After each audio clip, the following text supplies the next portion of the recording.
Hello everyone, कैसे हैं आप सब लोग। मैं हूं आशीष और आप देख रहे हैं बायोलॉजी वाला। यहाँ मैं आपको सेल चैप्टर का रिवीजन देने वाला हूं। यहाँ से हम ये जो वीडियो का सीरीज हमारा रहेगा, इसमें हम रिवाइज करेंगे 11th क्लास के जो सिलेबस है उसको। और यहाँ आपको बुलेट पॉइंट्स जो कि आपके एग्जाम से पूछे जाते हैं, उसके साथ ही कुछ कुछ जो है कॉन्सेप्चुअल नॉलेज जो भी होगी वो मैं आपको साथ ही साथ देता हुआ चलूँगा। ठीक है ना। तो ये हमारी वीडियोस रहेंगी लगभग सेल चैप्टर से शुरू करके हम पहले सेल बायोलॉजी वाली यूनिट को कंप्लीट करेंगे, उसके बाद हम प्लांट फिजियोलॉजी और फिर एनिमल फिजियोलॉजी तक जाएंगे। फिर बाद में हम शुरू कर देंगे, क्योंकि अभी बच्चों के जो है टर्म 2 के एग्ज़ाम्स हैं 11th क्लास के लिए। तो वो टर्म 2 में एग्ज़ाम में जो बच्चा है वो सेल के बाद का ही उसके एग्ज़ाम में ज़्यादा आएगा।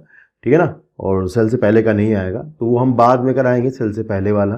तो अभी हम सेल से शुरू करने वाले हैं, तो आप बने रहेगा चैनल के साथ। और जो भी इसको देख रहा है वीडियो को, वो सब्सक्राइब जरूर कर लेना, क्योंकि यार सब्सक्राइब करने से मोटिवेशन मिलता है। तो करते हैं वीडियो को शुरू। चैप्टर हमारा cell the unit of life, 3rd unit आपके सिलेबस की ये है 11th क्लास की। ठीक है, यहाँ से हम शुरू कर रहे हैं। सबसे पहले पॉइंट देखते हैं क्या है। सबसे पहले है सेल एंड इंट्रोडक्शन। सेल क्या होता है। देखिए, सेल अगर आपको पता ही है सबको क्या होता है, बिल्डिंग ब्लॉक्स होते हैं जो भी लिविंग है, जहाँ जहाँ छोटे से लेकर यूनिसेलुलर से लेकर के मल्टी सेलुलर तक सब में सेल है। और cell is the building block of the bodies. जितने भी ऑर्गेनिज्म हैं उनका जो बने होते हैं वो किसके बने होते हैं, सेल के बने होते हैं। सेल की खास बात ये होती है कि सेल स्ट्रक्चरल यूनिट तो होता ही होता है, पर साथ ही साथ सेल जो है वो फंक्शनल यूनिट भी होता है, यानी सेल जो है काम करता है। सेल जो है वो खुद के लिए भी काम करता है, सेल उस बॉडी के लिए भी काम करता होता है। एक्चुअल में ये है कि सेल के अंदर बहुत सारे काम चल रहे होते हैं। एक सिंगल सेल भी सारे काम करता है, रेस्पिरेशन भी करता है, एक्सक्रीशन भी करता है, डाइजेशन भी करता है। और जब वो मिल के एक बॉडी बनाते हैं तो वो बॉडी भी वही सब काम करती है, एक्सक्रीशन करती है, रेस्पिरेशन करती है, डाइजेशन करती है और भी चीज़ें। ठीक है। तो यार सेल जो है वो आपकी एक फंक्शनल यूनिट होता है, साथ ही साथ एक स्ट्रक्चरल यूनिट होता है। बाकी जो इतना भी, जैसे मान लो आप एक ऐसी चीज़ की बारे में बात करें, जैसे मान लो कोई दीवार है, तो दीवार केवल एक ईंटों की बनी हुई होती है। वहाँ ईंट जो है वो स्ट्रक्चरल यूनिट तो हो सकती है, पर एक फंक्शनल यूनिट नहीं हो सकती। लेकिन सेल जो है ऐसी चीज़ है जो फंक्शन भी करती होती है। तो यहाँ लिखा है कि a cell is the fundamental structural and functional unit of the all living organism. तो ये ध्यान रखना, ऑल लिविंग ऑर्गेनिज्म मतलब जितना भी लिविंग बीइंग है, जहाँ जहाँ भी है, सब जगह सेल होता है। सेल की डिस्कवरी के बारे में थोड़ी सी बात अगर हम करें तो वहाँ आपको बताएं, एक साइंटिस्ट थे रॉबर्ट हुक, जिन्होंने अपना क्या किया था, जब लैब में वो थे तो उन्होंने लैब के अंदर एक कॉर्क जो थी उनकी लैब में, बोतल कॉर्क जिसे हम कहते हैं, उस बोतल कॉर्क को लिया और उसकी जो एक थिन स्लाइस ली, उसको काट करके उन्होंने जो है एक अपने द्वारा बनाया गया एक माइक्रोस्कोप जो उन्होंने बनाया था खुद, उस माइक्रोस्कोप के अंदर उन्होंने उस कॉर्क की जो थिन स्लाइस थी उसको देखा। कॉर्क का एक सवाल बन जाता है कि कॉर्क जो है वो कहाँ से मिलता है। तो कॉर्क जो है आपका क्वेर्कस सुबर नाम के एक प्लांट से मिलता होता है। तो इन्होंने देखा कि उसके अंदर उसको कुछ बॉक्स जैसे स्ट्रक्चर्स दिखाई दी, छोटे छोटे डब्बे टाइप के मान लो दिखाई दिए। तो उन्होंने कहा कि भाई उन छोटे बॉक्सेस को उन्होंने नाम दिया सेल्यूला। उन्होंने कहा कि भाई ऐसा है कि जो सेल्यूला है, मतलब जो सेल है, वो सेल्यूला जो है उसका मतलब होता है स्मॉल हाउस, एक छोटा सा घर। तो उनको जो दिख रहा था माइक्रोस्कोप के अंदर वो ऐसा दिख रहा था, छोटे छोटे घर टाइप, तो उसके नाम पे उन्होंने रख दिया सेल्यूला। तो सेल्यूला मतलब फिर बाद में जो एब्रीवेशन हुआ तो सेल बन गया। सेल का मतलब है एक छोटा सा घर। तो एक्चुअल में उनको जो दिख रहा होता था, मतलब जो उनको माइक्रोस्कोप में दिख रहा होगा, वो एक सेल वॉल हो रही होगी एक प्लांट सेल की। तो उन्होंने कहा जो भी लिविंग बीइंग होते हैं वो इन कंपार्टमेंट्स के बने हुए होते हैं, उसको हमने सेल कह दिया। ठीक है। तो इन्होंने कहा cork cell discovered by Hooke, तो यानी कॉर्क जो था उसके अंदर उन्होंने सेल देखी।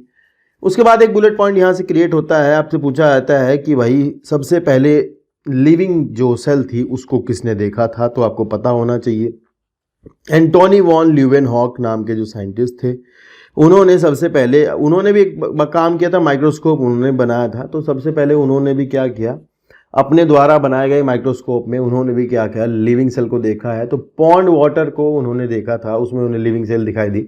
और फिर ऐसे सवाल क्रिएट करते हैं, पूछते हैं कि उन्होंने जो लिविंग सेल देखी थी सबसे पहले, उसको उन्होंने क्या कहा। तो उन्होंने उसे एनिमल क्यूल कहा। ये क्वेश्चन आप याद कर लेंगे यहाँ से कि सबसे पहले जो उन्होंने लिविंग सेल देखी थी उसको उन्होंने क्या कहा। तो जो आपके एंटोनी वॉन ल्यूवेनहॉक थे उन्होंने उसे एनिमल क्यूल का नाम दिया। ठीक है, चलिए नेक्स्ट है the invention of compound and electron microscope revealed the structure detail of the cell. तो यार हुआ ये कि बाद में फिर इलेक्ट्रॉन माइक्रोस्कोप की डिस्कवरी हुई, कंपाउंड माइक्रोस्कोप की डिस्कवरी हुई। तो उससे क्या हुआ कि धीरे धीरे सेल के अंदर क्या क्या होता है वहाँ तक लोगों ने पहुँचा, वहाँ तक लोगों ने जो है पता है माइटोकॉन्ड्रिया है, क्लोरोप्लास्ट है, डिफरेंट डिफरेंट टाइप के थिंग्स हैं, उनके बारे में बात हुई। तो इलेक्ट्रॉन माइक्रोस्कोप की जो डिस्कवरी थी, एक साइंटिस्ट थे उनका नाम है नॉल एंड रस्का, इन्होंने जो है इलेक्ट्रॉन माइक्रोस्कोप की डिस्कवरी की थी। सैम टैम 2 टाइप के जो इलेक्ट्रॉन माइक्रोस्कोप होते हैं वो आपको जानकारी मिल जाएगी, आप गूगल करके चेक कर सकते हैं। ठीक है, तो यहाँ पर एक फोटो भी दिया है इलेक्ट्रॉन माइक्रोस्कोप का। यहाँ लाइट सोर्स नहीं होती है, यहाँ इलेक्ट्रॉन्स जो है वो सोर्स होते हैं। और जो कंपाउंड माइक्रोस्कोप आपका होता है इसमें जो सोर्स होता है वो होता है लाइट। ठीक है, तो उससे आप ऑब्जेक्ट को देख रहे होते हैं। नेक्स्ट है सेल थ्योरी। सेल थ्योरी आपकी क्या है कि सेल थ्योरी ये बताती है कि भाई एक जो सेल होती है, मतलब जितने भी लिविंग ऑर्गेनिज्म होते हैं, जो भी लिविंग है यहाँ पर, वो सब सेल के बने होते हैं या फिर सेल के द्वारा बनाए गए कुछ सब्सटेंसेस होते हैं उनके बने होते हैं। ये थ्योरी आपकी 2 साइंटिस्ट थे, उन्होंने इस पे काम किया था। एक तो थे शेल्डन, मैल्थियस शेल्डन, और एक थे आपके श्वान, थियोडोर श्वान। तो यहाँ से कुछ क्वेश्चंस आपको याद करने हैं, ध्यान रखना है कि जो शेल्डन थे ही इज अ बोटनिस्ट, वो आपके एक बोटनिस्ट थे, और जो आपके श्वान थे वो एक जूलॉजिस्ट थे। ठीक है, ये बात आप ध्यान रखोगे। एक तो पूरा नाम इनका ध्यान रखना है आपको, पूरा नाम आपको पता होना चाहिए। कई बार पूरे नाम से क्वेश्चन आते हैं, ऐसा सवाल पूछते हैं कि इनका पूरा नाम क्या था। तो आप ध्यान रखोगे मैल्थियस शेल्डन 1838, आपको you have to learn this, 1838 आपको याद होना चाहिए। और इन्होंने ऑब्जर्व किया था प्लांट सेल को, देख के भाई इन्होंने कहा कि प्लांट जो है वो सेल्स के बने होते हैं। ठीक है, तो उसके बाद आपके थियोडोर श्वान है, उन्होंने 1839 में कहा कि reported that the cell had a thin outer layer plasma membrane and he also found that plant cell have cell wall. तो यार यहाँ से एक सवाल क्रिएट होगा ये कि भाई प्लाज्मा मेम्ब्रेन के बारे में किसने बात की सबसे पहले। तो जो श्वान थे वो जो कि एक जूलॉजिस्ट थे, उन्होंने एक प्लाज्मा मेम्ब्रेन बताया कि एनिमल सेल्स जो है उनके बाहर की तरफ एक लेयर होती है जो कि आपकी होती है प्लाज्मा मेम्ब्रेन, और प्लांट सेल के बाहर की तरफ आपकी एक लेयर होती है जो कि है सेल वॉल। तो ये सेल वॉल वाली बात को गलत ना कर देना, काटना मत आपको, क्योंकि आपको लगेगा कि श्वान जूलॉजिस्ट थे। ऐसा नहीं है, जूलॉजिस्ट थे तो केवल प्लांट पे काम नहीं किया होगा, तो किया होगा, इन्होंने प्लांट के बारे में बताया था। बाद में ही प्रपोज, तो यार ये ही जो है ये श्वान के लिए दिया गया है, यहाँ पे आप ध्यान रखोगे। श्वान ने जो है प्रपोज किया था ये हाइपोथेसिस कि भाई एनिमल और plant are compose of cells and product of cell. तो भाई एनिमल हो चाहे आपके प्लांट्स हो, they are compose of cells और दे कंपोज ऑफ सेल्स, और या प्रोडक्ट ऑफ सेल, या सेल के प्रोडक्ट के बने होते हैं या फिर सेल के बने होते हैं। उसके बाद अगर आपसे ये सवाल ऐसे पूछा जाए कि भाई हु फॉर्मुलेट द थ्योरी, यहाँ से तो ध्यान रखना है हु फॉर्मुलेट द थ्योरी, ये थ्योरी फॉर्मुलेट किसने की। तो फॉर्मुलेट में फिर आप दोनों का नाम बताओगे, शेल्डन का भी और स्वान का भी, ये वाली बात थोड़ी इंपॉर्टेंट रहेगी। ठीक है, अगर प्रपोज वर्ड आता है पेपर में आप पूछेंगे तो आप बताओगे प्रपोज्ड बाय द स्वान। ठीक है, ये ध्यान रखना है यहाँ से। फिर सेल थ्योरी में क्या हुआ कि सेल थ्योरी जो है आगे बढ़ाई गई। तो यहाँ से अगर सवाल आता है कि किसने सेल थ्योरी को आगे बढ़ाया, तो भैया आप ध्यान रखोगे कि एक साइंटिस्ट थे रुडोल्फ विर्चो। ये ईयर आपको 1855 यहाँ से लर्न करना है कि भाई किसने सेल थ्योरी को आगे बढ़ाया, who put forth the cell theory, किसने सेल थ्योरी को आगे बढ़ाया। तो ध्यान रखेंगे रुडोल्फ विर्चो ने बढ़ाया था। रुडोल्फ विर्चो ने कहा कि भाई जो सेल होती है वो अपनी पहले से बनी हुई सेल की बनी होती है, उससे बनती है। मतलब जो पहले से सेल होती है, प्री एग्जिस्टिंग सेल्स जो होती है, उनसे नई सेल बनती होती है। ये बात आपकी रुडोल्फ विर्चो ने कही। तो ये सेल थ्योरी में एक एडिशनल पॉइंट है, ऐड हो गया है, जो कि इन्होंने ऐड किया था। इन्होंने कहा कि Rudolf Virchow explained that cells divided and new cells are formed from pre existing cells. एक वर्ड यहाँ पर आपको दिख रहा होगा, ओमनिस सेलुलाइज सेलुली। ये वर्ड जो है भाई आपको इसको लर्न करना है। आपसे यहाँ से ये सवाल बन सकता है, पूछा जाएगा ओमनिस सेलुलाइज सेलुले का मतलब क्या होता है। तो इसका मतलब ये होता है कि all cells comes from their pre existing cells, सभी सेल्स अपनी पहले से बनी हुई सेल से बनी होती हैं। एक सवाल इसका क्रिएट होता है कि भाई किसने इसको एक्सपेरिमेंटली प्रूव किया था। तो ध्यान रखना एक्सपेरिमेंटली प्रूव्ड जो है वो इसको लुइस पास्चर ने किया था, ये थ्योरी। ठीक है, ये आप इवोल्यूशन वाले चैप्टर में जाकर के पढ़ोगे, आपसे पूछा जाएगा हु एक्सपेरिमेंटली प्रूव दिस, तो ये all cells come from pre existing cells, ये आपका लुइस पास्चर ने प्रूव किया था, ठीक है, एक्सपेरिमेंट से। तो अब यहाँ दो स्टेटमेंट सेल थ्योरी के आपके सामने दिए गए हैं। पहला स्टेटमेंट है all living organism are compose of cells and product of cell, तो सभी लिविंग ऑर्गेनिज्म या तो सेल के या उनके प्रोडक्ट के बने हुए होते हैं। या फिर लिखा है all cells arrive from pre existing cell, तो ये रुडोल्फ विर्चो वाली लाइन है जो कि इसमें बाद में ऐड होगी, ठीक है। वैसे और बहुत सारे पॉइंट है सेल थ्योरी के, लेकिन आप ये ध्यान रखोगे ये दो मेन पॉइंट हैं जो कि आपको लर्न होने चाहिए, ठीक है ना। और सेल थ्योरी आपकी कहाँ नहीं लगती ये भी ध्यान रखना। सेल थ्योरी आपकी वायरसेस, आपका सवाल में भी इसी का ही बन सकता है कि भाई सेल थ्योरी इनमें से कहाँ लागू नहीं होती, कहाँ एप्लीकेबल नहीं होती, क्योंकि वायरस जो है वो नॉन सेल्यूलर होते हैं, सेल नहीं होते, तो वहाँ आपकी सेल थ्योरी नहीं लगती है। ये वाला स्टेटमेंट भी आप याद कर लेना, ठीक है। चलिए नेक्स्ट है एन ओवरव्यू ऑफ सेल्स, तो यहाँ कुछ थ्योरी है थोड़ी सी, इसको पढ़ते हैं। लिखा है all sales contain cytoplasm, a semi-fluid matrix where cellular activities and chemical reactions occur. This keeps the cell in living state. तो यार ये बात ध्यान रखना, बढ़िया लिखा है, बहुत लिखा है कि सेल के अंदर साइटोप्लाज्म होता है। जो भी सेल है वहाँ साइटोप्लाज्म होगा, भले ही वो बैक्टीरियल सेल हो, भले ही वो यूकैरियोटिक हो, प्रोकैरियोटिक हो, कोई भी सेल हो, वहाँ आपको साइटोप्लाज्म देखने को जरूर मिलता है। और इन्होंने कहा है कि भाई यही वो जगह है जो मेन एरिना है, मतलब जहाँ सेलुलर एक्टिविटी चलती रहती हैं, जहाँ रिएक्शंस पे रिएक्शंस चलती रहती हैं। तो ये कह रहे भाई वही वो जगह है जहाँ रिएक्शंस लगातार चलती रहती हैं और जहाँ जो उसको लिविंग स्टेट में रखी होती है। ये भी बात आप ध्यान रखना, अगर कोई सेल ये कहा जा रहा है कि भाई सेल तो लिविंग है, तो सेल लिविंग, भाई वो लिविंग क्या होता है? Living is a protoplasm. Living जो है वो उसके अंदर भरा हुआ प्रोटोप्लाज्म होता है, उसी के अंदर बहुत सारी रिएक्शंस जो है कॉन्टिन्यूअस मैनर में चलती रहती हैं, लगातार रिएक्शंस होती रहती हैं जो कि उसको लिविंग बनाए रखती हैं। अगर रिएक्शंस नहीं हो रही होती हैं तो फिर सेल डेड हो जाती है। ये बात आप ध्यान रखना। अच्छा स्टेटमेंट लिखा है काफ़ी। आगे लिखा है राइबोसोम्स के बारे में। यहाँ अगर आप जाओगे तो आपको राइबोसोम एक पॉइंट मिलने वाला है। यहाँ लिखा है कि राइबोसोम जो है एक ऐसी सेल ऑर्गेनाली है जो कि नॉन मेम्ब्रेन बाउंड है। कैसी है? Non membrane bound. और यहाँ से एक क्वेश्चन क्रिएट हो सकता है ये वाला कि भाई ऐसी सेल ऑर्गेनाली बताओ जो दोनों सेल में मिलती हो, प्रोकैरियोट्स भी रखते हो, यूकैरियोट्स भी रखते हो, दोनों ही रखते हो, और दोनों में खास बात यह है कि they are non membrane bound cell organelles. आपको पता होगा राइबोसोम्स जो है वो आरएनए के और प्रोटीन्स के बने होते हैं, वो नॉन मेम्ब्रेन बाउंड होते हैं। ये भी बात आपको पता होगी, लेकिन याद कर लेना जरूर। अच्छा सवाल है, बहुत बढ़िया। ठीक है, लिखा है organelles found in cytoplasm, chloroplast, mitochondria and on rough endoplasmic reticulum. तो ये कह रहे हैं कि भाई राइबोसोम्स होते हैं वो आपके सेल के साइटोप्लाज्म में तो मिलते ही हैं, साथ ही साथ जो है यूकैरियोटिक सेल के अंदर जाओगे तो वहाँ आपको क्लोरोप्लास्ट के पास अपने राइबोसोम्स होते हैं, माइटोकॉन्ड्रिया के पास अपने राइबोसोम होते हैं, रफ एंडोप्लाज्मिक रेटिकुलम के ऊपर लगे हुए पाए जाते हैं, यहाँ तक कि न्यूक्लियस की मेम्ब्रेन के ऊपर भी लगे हुए राइबोसोम्स मिलते होते हैं।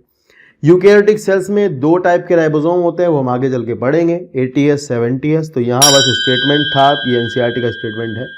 तो मेन स्टेटमेंट जो एनसीईआरटी का है उसी को अपने यहाँ पढ़ रहे हैं, उसी को हम डिफाइन कर रहे हैं, उसी पे हम बात कर रहे हैं, क्योंकि यही एग्जाम्स में ज़्यादातर पूछे जाते हैं। तो आप ध्यान लगा के पढ़ना, बहुत अच्छे से ध्यान से देखना, एनसीईआरटी साथ साथ देखते रहना। ठीक है, वैसे एनसीईआरटी का वीडियोस भी मैं जरूर दूंगा आपको साथ ही साथ में। ठीक है, चलिए नेक्स्ट है an overview of sales.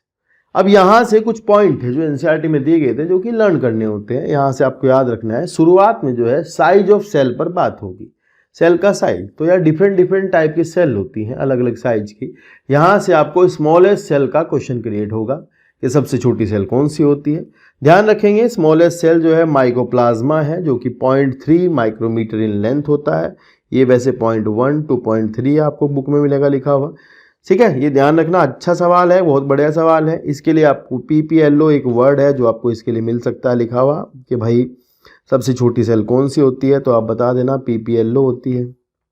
Pleuropneumonia like organism and mycoplasma, joker of the plant kingdom, Mollicutes इन्हें कहा जाता है, इस तरह के इनके नाम है। इनकी जो डिस्कवरी है मे बी आई थिंक इनके ऊपर वॉल नहीं होती है, ये वॉल लेस बैक्टीरिया होते हैं। ये कुछ सवाल हैं जो इसके बनते हैं। अभी के लिए आप ध्यान रखना, ये स्मॉलेस्ट सेल है, सबसे छोटी सेल है माइकोप्लाज्मा। नेक्स्ट है largest isolated single cell, that is the egg of ostrich. Ostrich का जो एग होता है वो एक सबसे बड़ी सेल होती है, जो कि आपकी आइसोलेशन में अगर आप अकेली सेल को देखोगे तो that is the largest cell. ठीक है, एग ऑफ ऑस्ट्रिच। नेक्स्ट है लॉन्गेस्ट सेल, तो आपको ह्यूमन के अंदर मिलेगी या फिर जो आपके मैमल्स है वहाँ आपको मिलती है। नर्व सेल, उसमें भी जिराफ की जो गर्दन होती है वहाँ बहुत लंबी नर्व सेल होती है। आपको पता होगा कि नर्व सेल्स जो होती है वो जितना जन्म के समय होती है उतना ही रहती है, डिवाइड नहीं करती है, मतलब वो शरीर की लंबाई के साथ साथ, बॉडी की लंबाई के साथ साथ बढ़ती रहती है, ठीक है, तो वो इसलिए लंबी हो जाती है। नेक्स्ट साइज ऑफ बैक्टीरिया, तो यार नॉर्मल साइज यहाँ 3 to 5 म्यूएम एनसीईआरटी ने दिया है, तो आपको यही लर्न करना है कि 3 से 5 माइक्रोमीटर तक के आपके जो है बैक्टीरिया होते हैं। वैसे बैक्टीरिया आपके 500-700 तक के भी होते हैं, खूब बड़े बड़े साइज के बैक्टीरिया हैं, तो एनसीईआरटी से बाहर की बातें हैं, उसको हमें जानने की जरूरत भी नहीं होती है, पेपर में नहीं आता, स्कूल्स वगैरह में बिल्कुल नहीं पूछते, ठीक है। ध्यान रखना साइज ऑफ बैक्टीरिया जो है वो 3 से 5 म्यूएम नॉर्मल साइज है। नेक्स्ट है human RBC, that is 7.0 mu m in diameter. यहाँ पे आपको केवल ध्यान देना है कि भाई आप यहाँ साइज ऑफ आरबीसी याद कर रहे हैं, आप यहाँ पर ये याद नहीं कर रहे हैं कि ह्यूमन आरबीसी लार्जेस्ट है, ऐसा यहाँ नहीं लिखा है, कंफ्यूजन में मत जाना। अगर आपको अंदर ह्यूमन के अंदर लार्जेस्ट सेल का क्वेश्चन आता है तो आप ध्यान रखना एग जो है आपका that is the largest cell in humans. तो लंबाई में जो होती है, लंबाई अगर पूछी जाए तो नर्व सेल की होती है लंबी सेल, अगर लार्ज अगर ह्यूमन में पूछा जाए तो लार्ज में आप बताओगे एग, ठीक है ना, फीमेल एग जो होता है दैट इज लार्जेस्ट सेल। वैसे आप आरबीसी का साइज यहाँ से लर्न कर लोगे 7.0 म्यूएम इन डायमीटर। चलिए जी, यहाँ कुछ डायग्राम दिए गए हैं कुछ, ठीक है, उस चीज का एग का डायग्राम है, इसे आप देख सकते हैं। यहाँ पर नर्व सेल का डायग्राम है, यहाँ पर सेल का डायग्राम है, ये आपको एनसीईआरटी के डायग्राम्स है।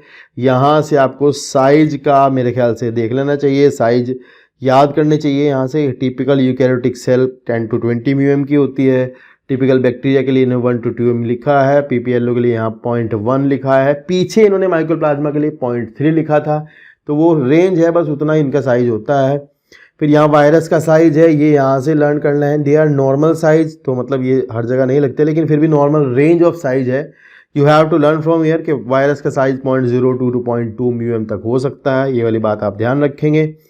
चलिए नेक्स्ट देखते हैं। नेक्स्ट है based on the functions shape of the cell may be disc like, polygonal, columnar, cuboidal, thread like और इरेगुलर। तो डिफरेंट काइंड ऑफ सेल आपको देखने को मिलते हैं। शेप जो है सेल की बहुत तरह की हो सकती है, अलग अलग तरह की शेप आपको सेल की देखने को मिल जाएगी। कहीं पर सेल आपको कॉलम जैसी दिखेंगी, कहीं क्यूब जैसी, थ्रेड जैसी, लंबी, spindle shape, disc like, polygonal, कैसी भी टाइप की शेप आपको मिल सकती है। कुछ डायग्राम्स आप देख सकते हो यहाँ पर, जैसे कि आपको ये दिख रहा है, पैरेन्काइमा है, लॉन्गिट्यूडनल है, क्रॉस सेक्शन में आपको दिखेगा यहाँ पर इस तरह का। नेक्स्ट आप देखोगे ये वाला, ये लॉन्गिट्यूडनल सेल्स हैं कॉलेनकाइमा की। नेक्स्ट है स्क्लेरेन्काइमा, यहाँ भी आपको लॉन्गिट्यूडनल सेल्स देखने को मिल रही होती हैं, इनके अंदर आपका लिग्निन भरा होता है। आगे आपको नर्व सेल मिलेगी, नर्व सेल एक अलग ही तरह की होती है, आपको मिलेगा ये यहाँ पर लिखा है स्टैटेड, जो वॉलंटरी जो आपकी मसल्स होती है उनकी देख लीजिए। आपका यहाँ पर एक मसल दिख रही है जो आपकी इनवॉलंटरी मसल्स होती हैं, वो आपकी स्पिंडल शेप की हैं, इस तरह की हैं, दोनों तरफ से पॉइंटेड होती हैं, स्पिंडल शेप होती है। और आपका फिर जो ये आरबीसी का साइज देख लीजिए, अलग अलग लिम्फोसाइट का, मोनोसाइट का, इओसिनोफिल का, सबका इतने सेल्स होती हैं, इनका सेल का जो सबका साइज होता है, they are different type of sizes और अलग अलग तरह की सब सेल्स पाई जाती हैं, ठीक है। तो यहाँ एनसीईआरटी में भी कुछ फोटोज दिए गए हैं, उन फोटो को थोड़ा ध्यान से देख लेना, बाकी कोई बात है नहीं। यहाँ लिखा है सेल आर ऑफ 2 टाइप। अब देखो यार, 2 तरह की सेल मिलती होती है, एक होती है प्रोकैरियोटिक सेल और एक होती है यूकैरियोटिक सेल, ठीक है। अब आगे चल के इस पे पहले प्रोकैरियोटिक सेल पे बात होगी काफ़ी सारी, और फिर यूकैरियोटिक सेल पे बात होगी। तो यहाँ लिखा है कि सेल जो है वो 2 तरह की होती है, एक होती है प्रोकैरियोटिक सेल, एक होती है यूकैरियोटिक सेल। तो सबसे पहले आप प्रोकैरियोटिक सेल पर बात करने वाले हैं, ठीक है। बड़ा सा हेडिंग है किताब के अंदर, प्रोकैरियोट्स, प्रोकैरियोटिक सेल्स। तो आपको जितना जानकारी है प्रोकैरियोटिक सेल्स की, उसके बारे में अगर हम बात करें तो आपको पता होना चाहिए कि प्रोकैरियोटिक सेल्स जो होती हैं आपकी, वो आपकी उनके अंदर एक खास बात होती है कि वहाँ पर आपको उनके अंदर मेम्ब्रेन बाउंड कोई भी ऑर्गेनेली नहीं मिलती है और कंपार्टमेंटलाइजेशन नहीं होता, यानी जो यूकैरियोटिक सेल है उसके अंदर आपको कंपार्टमेंट्स देखने को मिलते हैं। जो आपकी प्रोकैरियोटिक सेल होती है वहाँ कोई भी किसी तरह का कंपार्टमेंट नहीं होता है, मतलब वहाँ पर किसी भी तरह का मेम्ब्रेन से घिरा हुआ कोई भी ऑर्गेनेली नहीं होता। साथ ही साथ वहाँ पर जो न्यूक्लियस होता है आपका, उसके चारों तरफ कोई मेम्ब्रेन नहीं होती। और यूकैरियोटिक सेल में आओगे तो वहाँ आपको मेम्ब्रेन बाउंड न्यूक्लियस मिलेगा, इसी के नाम पर इनको डिफरेंस जो है वो इनमें मेन बात यही है। Prokaryotes are those they do not have membrane bound nucleus, और दे हैव प्रिमिटिव न्यूक्लियस। और अगर आपके जो यूकैरियोट्स की बात करें तो they have membrane bound nucleus. Eu means true और karyon means nucleus, pro means primitive और कैरियन मीन्स न्यूक्लियस। तो that's why they have name like this, prokaryotes and eukaryotes.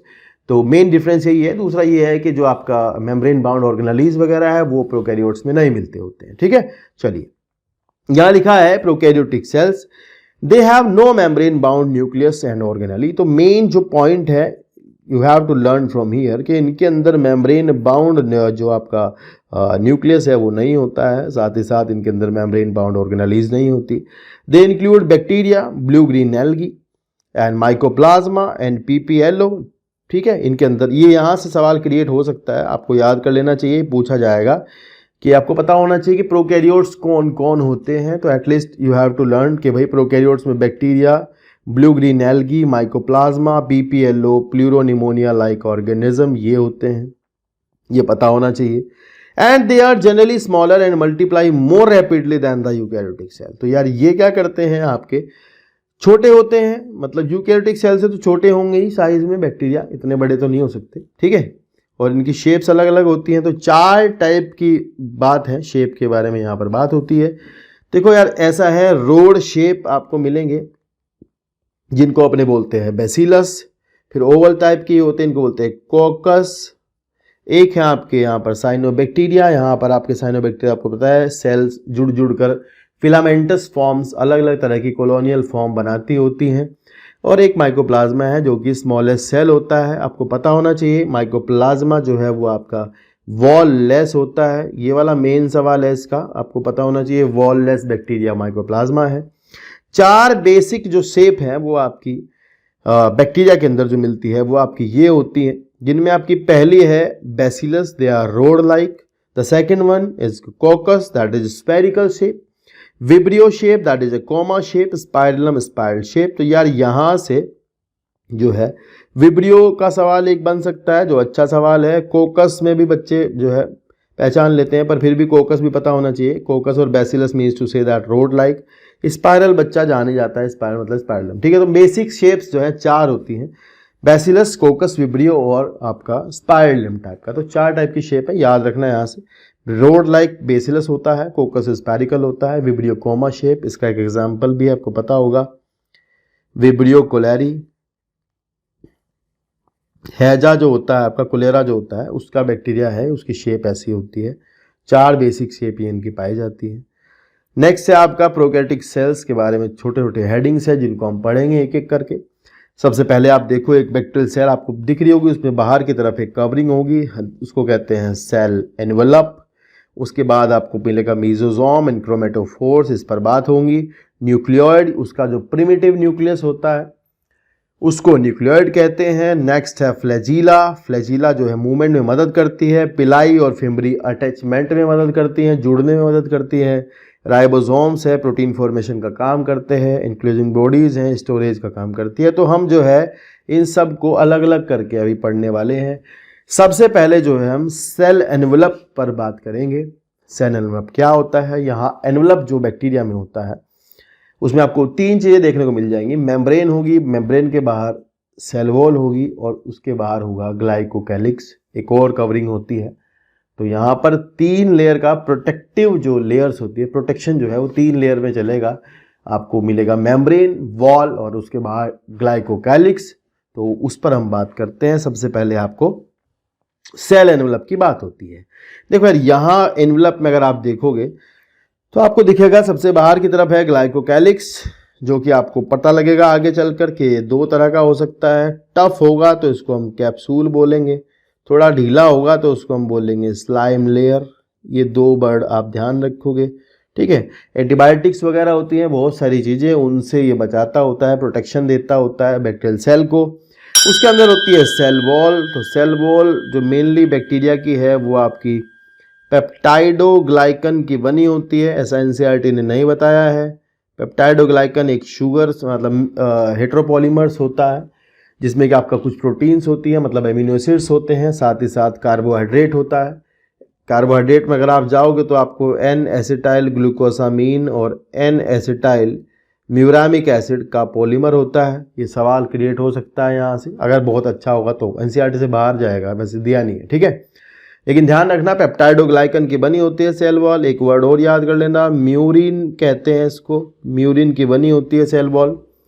उसके अंदर प्लाज्मा मेम्ब्रेन जाओगे तो वो प्लाज्मा मेम्ब्रेन सबकी वैसी होती है जैसी होती है, यानी प्लाज्मा मेम्ब्रेन जो है भैया आपको पता होगा लिपिड और प्रोटीन्स की बनी हुई होती है। आगे हम स्ट्रक्चर भी पढ़ेंगे। मेनली फोस्फोलिपिड्स होते हैं और प्रोटीन्स पाई जाती हैं।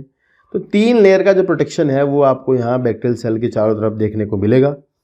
यहाँ लिखा है कि it is a chemically complex protective covering. It is made up of the 3 tightly bound layers, that is glycocalyx सबसे बाहर की तरफ, उसके बाद सेल वॉल, उसके बाद प्लाज्मा मेम्ब्रेन। तो 3 लेयर हैं जो कि आपकी यहाँ प्रोटेक्शन करती हैं। यहाँ लिखा है सबसे पहले ग्लाइकोकैलिक्स के बारे में।